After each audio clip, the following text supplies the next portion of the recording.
what's up guys? How y'all doing? So I thought I'd try something new. I'm gonna give a bit of a commentary on the film I'm Fine that we made and we released. But I want to do something a bit different this time around because we've already done a making of video going through the behind the scenes of how we did the stuff. But as in every project that I do, there's always a bunch of issues that we run into, and then there's a bunch of lessons that we learn from them as well. So I want to concentrate this video on lessons I've learned from making this film, and I also want to go into things that I would have done differently. Alright, so without further ado, let's jump right into it.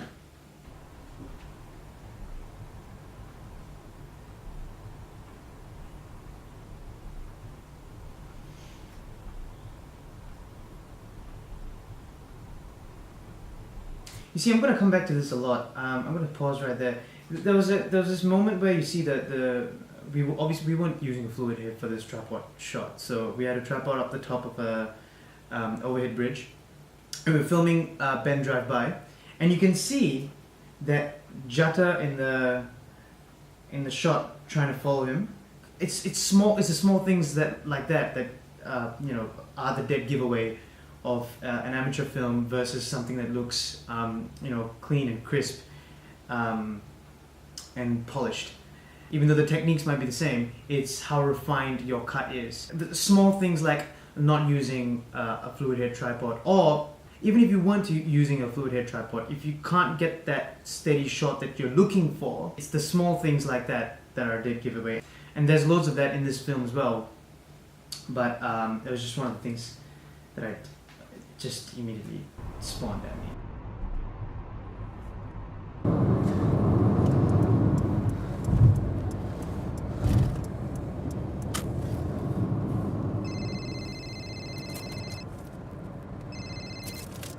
Hello? Alright, I'm gonna pause right there. This film, I'm Fine. Now, I've done a few short films in the past, but I'm Fine is the first film that we spent an extensive amount of time in the sound for the film. And I realized that made a big difference between something that was really polished and finished compared to something super amateur, was the sound. So we really went in, we edited this on, I believe, this is before I moved to Premiere. So we edited this on Sony Vegas. And what I did was, after I got the cut done, I went back in, still using Sony Vegas, and I just paid attention to the audio, spending that extra bit of time working on the sound and making sure that everything lines up from start to finish and sounds right to you is, I think, another big difference. Separates the good stuff from the amateur stuff. So spending that extra bit of time in post-production getting the sound right, is critical to something that's good. And I just wanted to point that out. Hello. Oh, and another thing, so the next thing that we found in this piece, we'll take a look again, is we see Ben driving. Right? So there's a shot of Ben driving, and Luke Corbett, our camera operator, he's in the car next to Ben, and he's just shooting the scenery outside pass by as Ben's driving. Now, we didn't have a car mount, so we weren't going to shoot with the camera attached to the car, shooting into the car as Ben was driving. Now, I knew in the conflict between Ben and James, I wanted to see their faces, but from the side, you can't really see the front. You can't really see their face. But if you did that, you can't do that without a car mount. So we either needed a car mount for that, or green screen, which we didn't want to do because it just sucks you away from the thing. So we were pushed to the last resort was to fake it. Now I picked up this method from watching Transformers, directed by Michael Bay. There's this shot where Shia and Megan Fox are sitting in a car and they're having this conversation, and it's just white out. The atmosphere around the car is overexposed. We figured, you know what, it'll be a great idea if we did the same thing for this scene. So if you keep playing here, you'll notice that we stick on Ben for an extended period of time as he's driving, and then we cut to the shot that's a setup where the car's parked off. We've overexposed background and we're looking at Ben and seeing all those key emotions that I really wanted to see. Now, one's real, one's fake, obviously. The shot that we're seeing locked off of Ben coming from the front obviously is fake because the car's not moving, and then the other shot from before where we stayed on that shot for an extended period of time to establish that he's driving coming off the side, that's real.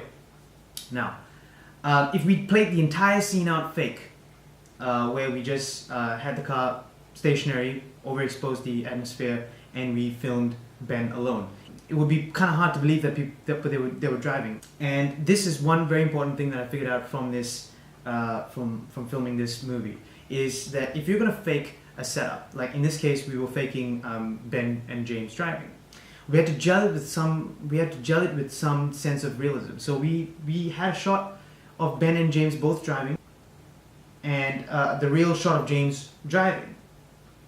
And as you can see, we're alternating between the two. So alternating between the two setups is the gel that makes it work. So if you're doing, again, the key takeaway from here that I've realized is super crucial in doing action scenes or stuff that you can't do practically completely, and you need to fake some of it.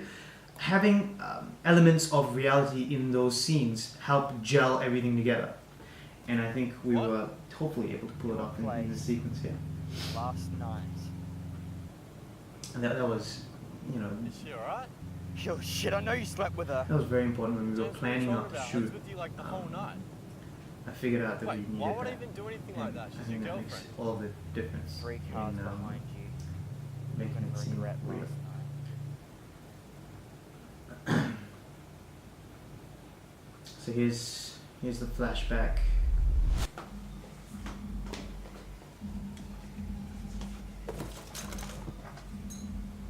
No, Alicia, I can't. No one's here. James. Alright, so now the action sequence starts. Now I'm gonna let this play as I talk about this. We planned out the scene where they just drive through the freeway like normal drivers. The only difference, however, would be acting slightly, you know, like things are going fast. And if you see, they really, it's kind of hard to tell now that everything's cut together. But they're actually going, you know, if you notice at some of the exterior shots, they're going the same speed as all of the other cars, but to make it seem intense, we sped up some of the shots to 120%-ish speed, roughly, or 130%, depending if we could get away with it, to sell and heighten the drama that it's an actual car chase going on, where really it's just 3 cars that are just driving at normal speed down a freeway.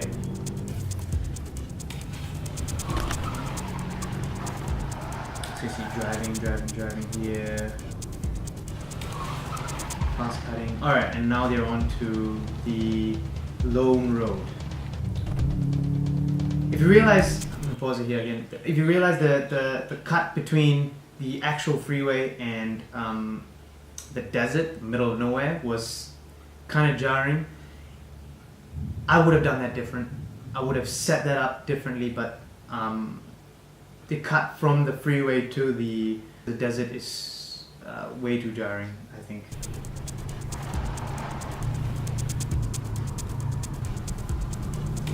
Fight sequence. Going to a drone shot here, which helps establish the tone of the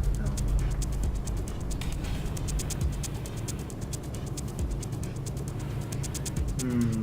What I would have done differently, I totally would have cut off a few shots from the sequence upon viewing over and over again. Come to realize that some things are a bit too long, but you've already uploaded, so. Alright, here we go. This scene. I'm gonna roll back a little bit, pause over here. Okay. James jumping out of his car and going into Ben's car, one of those stunts. It's one of those things that we know that we wanted to try and do. It's something that I don't think people would generally expect out of a normal sort of car chase sequence that's becoming a bit more mundane at this stage of the sequence, because they're just trying to catch up with each other. But then I think James jumping out of his car and going into Ben's and then fighting Ben was like a wacky, like, whoa, what kind of moment that we were trying to achieve anyway. Getting this effect of James jumping out of his car and going to Ben's car was a few different setups. Obviously, first of all, we've got them actually driving side by side, okay? And then if you see, we cut to a view from beneath James looking up. Now the car is stationary, we went through that in the making of. And then we cut back to an actual shot, and then close up of James clicking cruise, and then the actual jump, and the sound sells a lot of it.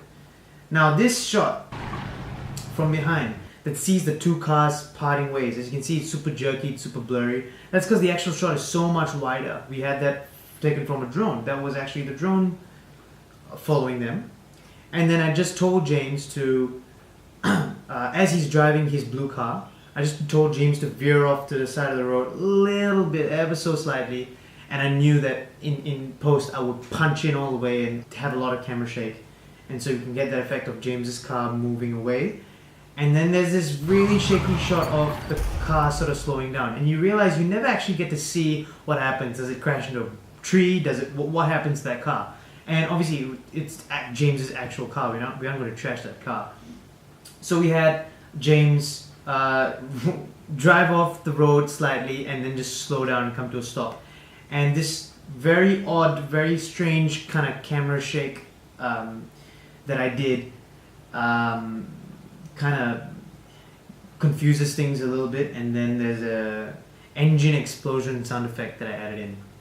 And you put it all together, and at the pace at which it's going, it works. Planning out which shots fit in where before you arrive on set is very important. And I sat down before we shot this with my cinematographer, and we planned out which shots we were going to get. You've got to be able to sit down and picture it in your mind and be like, yeah, okay, that makes sense, that will work. More often than not, you're able to accomplish these really, really big stunts if you break them down into its parts. So, big set pieces. We're on to the desert fight. Okay, one thing I want to point out, I'm just going to let this play here. One thing I want to point out about this scene is, alright, so you've got a drone establishing shot. They're in the desert somewhere. Alright, and then they start fighting. Now, we had 1 day to get this entire fight scene. It was really hot. Ben and James are going to be struggling throughout the entire scene. And we need to get all of these angles, right? The key to an action sequence or fight scene rather is coverage, to be able to get all the angles that you need so that when you cut it together, it works. In order to be able to get all the coverage and still be able to shoot quick, what we ended up doing was we did a multi-camera setup. So what we ended up doing was we used a multi-camera setup. We had two cameras. One Canon 5D on a Steadicam, and he held it upside down so that it could follow them closer to the ground. And then I was on my Canon 600D, I believe, backed up further away, punched in on them, and then getting a separate angle. If I had one camera, I'd have to run that same setup twice the time, and your actors are slowly losing energy. And these guys, Ben and James, they're my friends. They're not getting paid. It's a passion project, really. So it helps us shoot quick as well. Now, something I would have done different was I would have spent a bit more time balancing the look between the two cameras, because look, I'm gonna pause right here. The problem is with these two shots, we're using the two cameras. You got to see if they can cut together or not. Now, these are two Canon DSLRs. One's a 5D, the other one's a 600D. So cutting together is not really a big issue. The issue is balancing the shots, and as you can see, the 600D footage is a lot warmer. So the 600D footage is a tad bit warmer than the 5D footage. So what I totally would have done different, I would have spent more time grading and balancing out the shots and making sure they're good. Some angles are a lot hotter, warmer than others, and that is just, that's something that I would have done differently. So spending more time on the grade to refine it. Again, it's the small things that really, make the piece. Alright, now, Ben running and then hiding in the rocks. Now, all up until this point, there's been fighting. This plays silent in the film. Camera slowly pushes in. There's like 6 to 7 seconds of nothingness. We cut out all the music, all the tension. Like, we don't see James, we don't know where he is, but we only focus on Ben. Now, this is a pacing thing. This is one of my biggest takeaways from making I'm Fine. The pacing of an action sequence is super important. You can't have action flowing from the very beginning all the way till the very end, because it's way too much. It's very important for the audience who's watching to be able to, you know, ride the crest with you, and then to be able to catch a breath during the downtimes as well. And now James pops out for the final showdown above this big rock.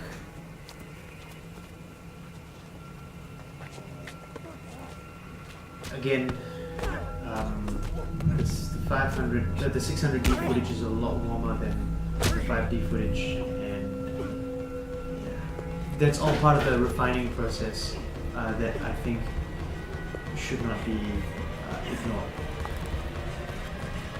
And so he's taking the rock. Here's another one.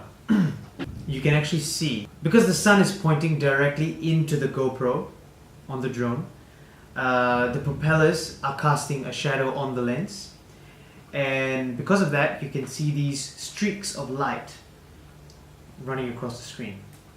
My point here is this: knowing when a shot just simply doesn't work anymore is important.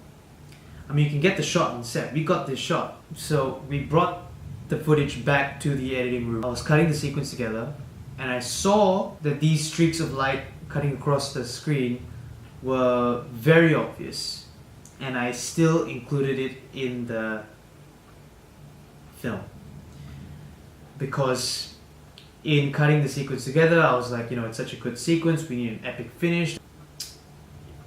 You can tell it's a drone shot because of the streaks of light. In my opinion, anyway, I think it does more harm to the project than good, keeping all of these mistakes. So no matter how much time you spent on set setting that shot up, if it has a flaw in it that pulls production value from the film, ultimately I think it should be pulled. Seeing all of these small little issues, you know, piling them all up together gives a sense of, you know, it's not a very refined cut. It's you know, it's still rough around the edges as a short film. These are just some of the things that I learned while making this film. You know, it was my first time making an action sequence of this scale, which on hindsight really isn't that big of a deal. It's just a small little car chase and then a fight sequence out in, you know, a nice location, that's it. But to me, it was a big deal because it was the first time that I was figuring out how to do all these, how to be able to execute all of this with the restrictions and the constraints of what I had at the time. I think for the time that we had, we accomplished something, but definitely, obviously, there are things that we can improve on, and that's what this director's commentary is for. This director's commentary is meant for all you creators out there. These are just some of the lessons that I've learned, and I hope that I don't make the same mistakes again. So, anyway, thanks so much for watching this director's commentary. Hope you've enjoyed, and stay tuned, and I'll catch you next time.